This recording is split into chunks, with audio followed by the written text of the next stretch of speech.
Made a change. Okay, so let's look at Java 2.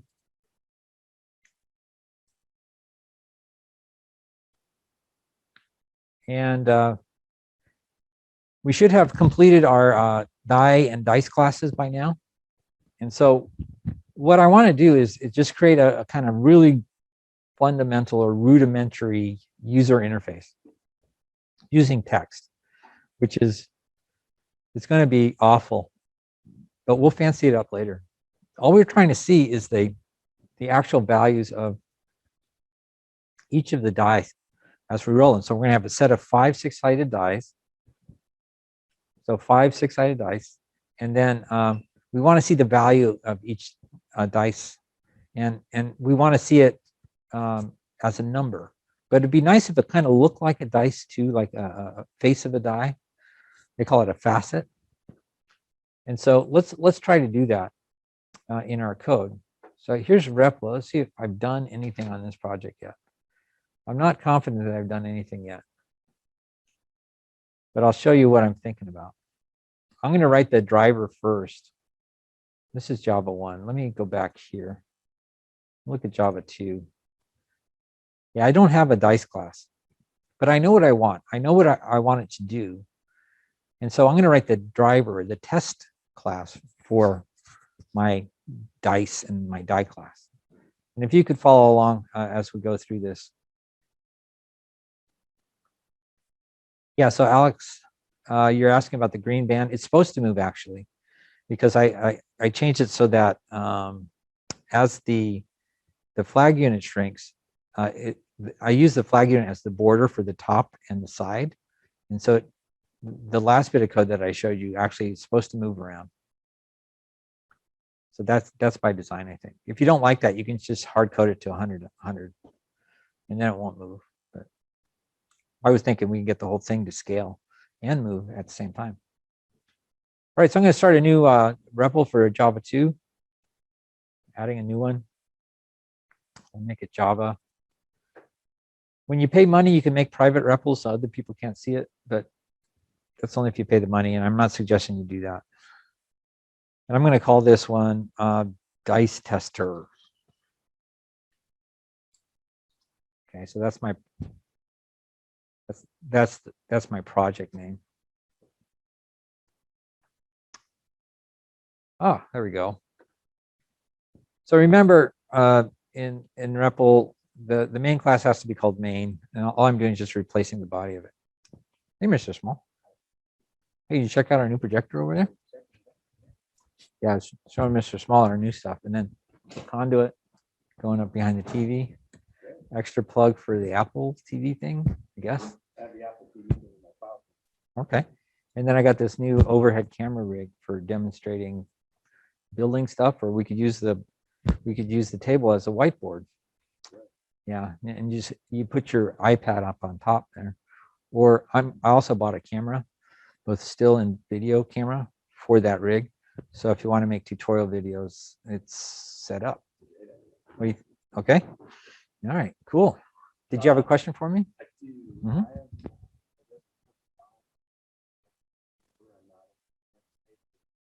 Oh, okay. Yeah.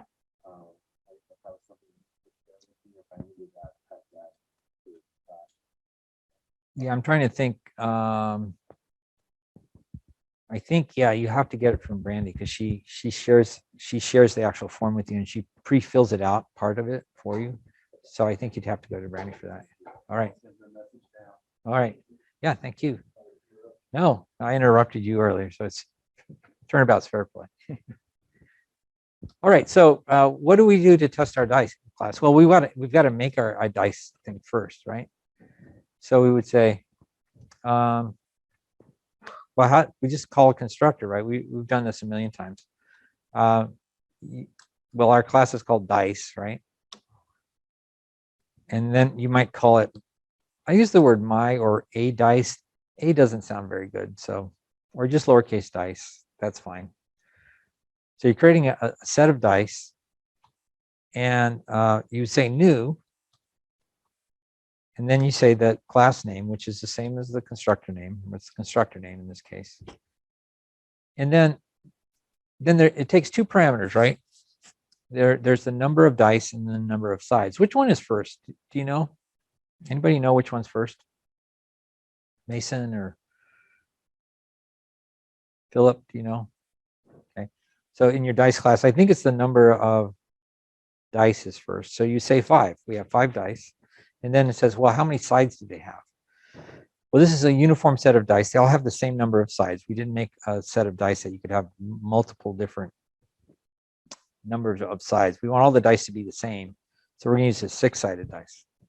So since we're calling it, we don't put in variables and data types. We are calling it. We're just supplying the values. So we create this set of 6-sided dice. Ta-da! That's simple. Okay, so now we have this dice. Now we want to roll it. How do you roll the dice?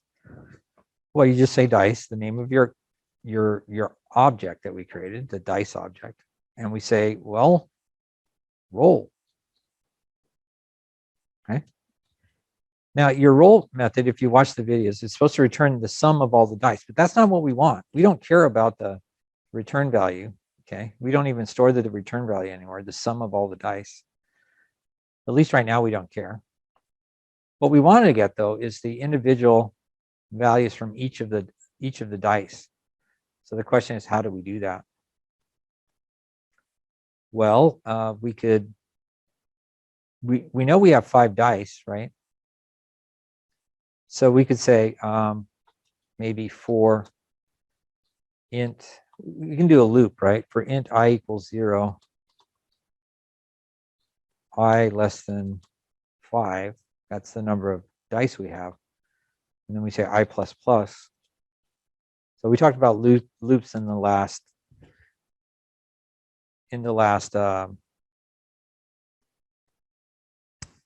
last chapter we talked about. So this will go through it 5 times. That should be a semicolon there. And then we want to get the dice value, but we want to get it from a specific die. So we would say dice. Well, let's say let's create an integer out here. Let's say int, and we'll call this one value. This is the number you rolled with the dice. Okay. And we're trying to get these one at a time, right? So we have to go through each one. So we'd say value equals, well, you'd say dice. So the set of dice, and then you'd say get die value. I think that's what it's called. Okay. Well, which die do we want? Do we want the first one or do we want the 5th one? Remember, we're programmers, so we start counting at 0. So if we want to get the first dice, we would pass in a die value of 0. That's the first one. And then for now, maybe what we do is we just print. We print it out. We say system dot out dot print system dot out to print. And we could say, okay, I'm going to print out I'll print out the value. And maybe we do this on separate lines. So we say print line. That way we don't have to put a bunch of separators. Ta-da. And that will loop through 5 times. It will get the value of each of the dice. Now, we don't want to always getting the first die. We want to get the first one and the second one and the third one, fourth one, and fifth one. So instead of using a hard-coded value here, we use the index I because we're indexing through each of the die that exist inside the set of dice. So we get that dice value, we store that in value, and then we print it out on the line. Then we go to the next line. And we do that 5 times. And now we can see what we rolled. On the video, I mentioned that if you have 5 dice, what's the lowest roll you can have? Is it a 1? Well, no. If you're summing up all the dice, the lowest roll you get would be 5, I guess. The highest would be 6 times 5 is 30, right? But this way you'll be able to see, you can run this and see what you get. Now here, notice it runs and then it stops, and then you have to run it again. So you're constantly hitting the run button. But you could put this in an outside loop that would say, do you want to try again? And if they do, then you roll it again. And if they don't, then you stop. And we can do that perhaps tomorrow, or maybe we can do it today. Yeah, let's talk about that today. We'll put that in there today.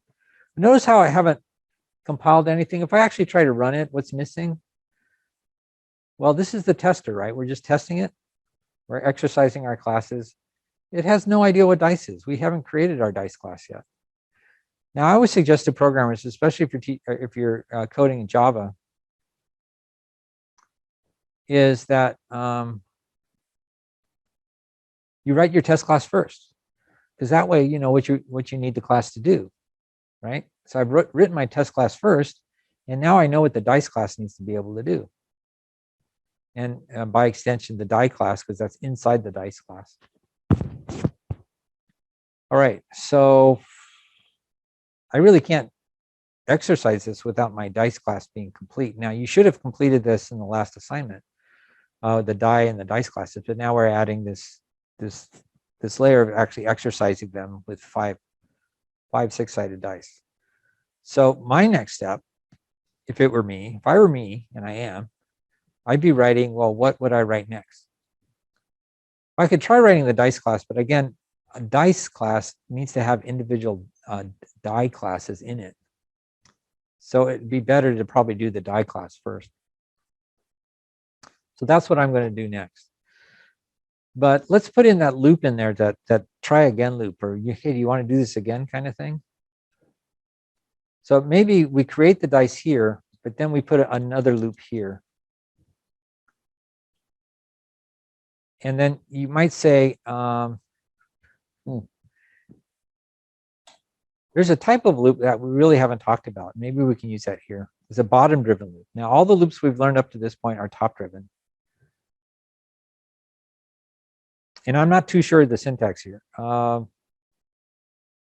If I say do, I could be getting my languages mixed up. I function in about 6 different computer languages at any one time. So it's sometimes hard to remember.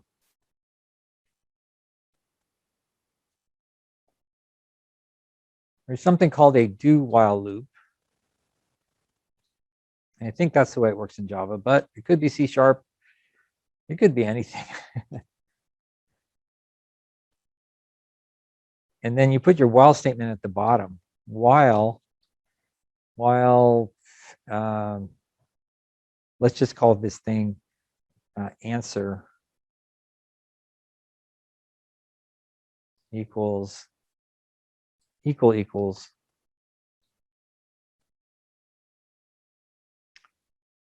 how about this, answer dot compare no case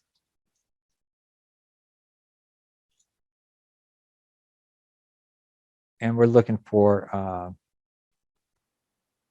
the letter Y. Okay, so they're going to answer yes or no, and we'll make that last. Will this compile? Well, we know it won't compile because we don't have our dice class in place yet, but question, will this loop, will it understand what a do is? Let's find out. I think the do's correct. Question? Oh, no, I think the do is correct. You think do is correct? Okay, I Yeah. can't remember. So. And I looked at it too. Yeah. Just a bit ago. Yeah. So we don't have a Y answer, but I guess this has to be another parenthesis. Let me. Yeah. So Mason's saying this actually works. So this structure, we do need to create an answer variable though. So we're going to make that a string.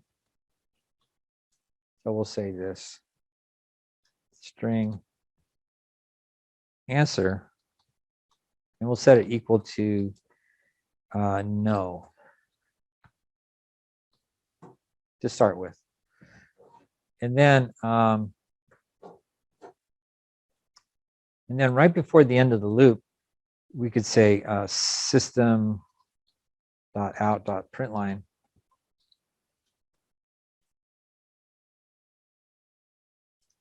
And so you want to repeat this, let's say.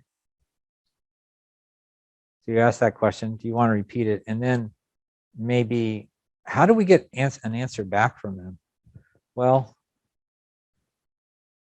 we could use the scanner, but that's a little bit of overkill. We really just want to get one thing out of it, but let's use a scanner. So let's create our scanner up here. We say scanner. Let's call it input equals new scanner. And what we pass in is system.in. And that will create a scanner that takes the input stream as a parameter. And then we have to import that, right? So we say import java.util.scanner. And that will import it. And then when we need to read it, here it's not liking this. Wonder why. If I hover over that, it says what? Insert while expression to complete. Yeah, I did that. Oh, I see. The while has to be at the bottom. Yeah, so this is in the wrong spot. Should be here after this. So repeat. So put that on the console. Do you want to repeat it? And then you'd say answer. Trying to think how to do this. Oh, yeah, I'm putting everything in the wrong place, but we'll fix that in a second. So answer equals what's our scanner called? Input dot next. That will get the next string. You don't say next string, you just say next. And again, all of this code isn't here.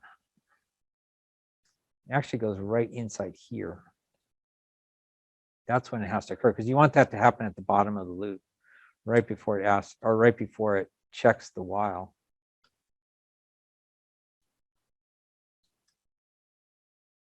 So this bottom driven loop is good. It's good to use a bottom driven loop when you're doing something like this. You do stuff and then you want to see if you want to do it again.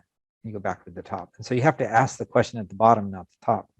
Another time when you would use a bottom driven loop like this would be when you're doing passwords. If you're asking for a password, there's all this code to get the password, and then they type in the wrong password. You say, well, this isn't the right one. Go back up to the top, do it again. So anytime you're doing that, where you're trying to ask the question at the bottom, or you don't want to let them proceed until they answer yes or get the right password, a bottom driven loop is a good way to do that. All right. So now we have our test class complete.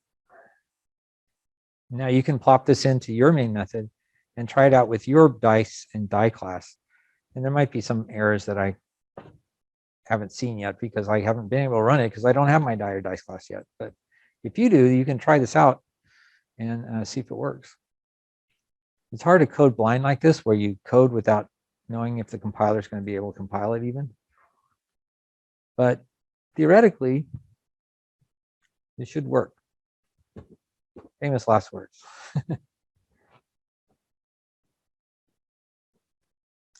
Yeah, I met a theoretical physicist down at Willamette University. I was a student studying that, and I said, well, I have a theoretical degree in physics. You have to think about that one. Aha. It sounds like you have a degree in theoretical physics, but no, you have a theoretical degree in physics, which means you don't have a degree in physics, of course. All right, so give that a try as your main tester loop, and then you can see if your dice are rolling, and then we'll work on that rudimentary UI next time. I think this test class is more important, just to be able to see what we're rolling. And then Once we have that, then we're going to make a rudimentary user interface so we can see it a little bit nicer. We want to make it look like actual die faces, using text at least. And then we'll try to fancy it up with graphics. But right now we'll use text. So any questions from Java 2 folks?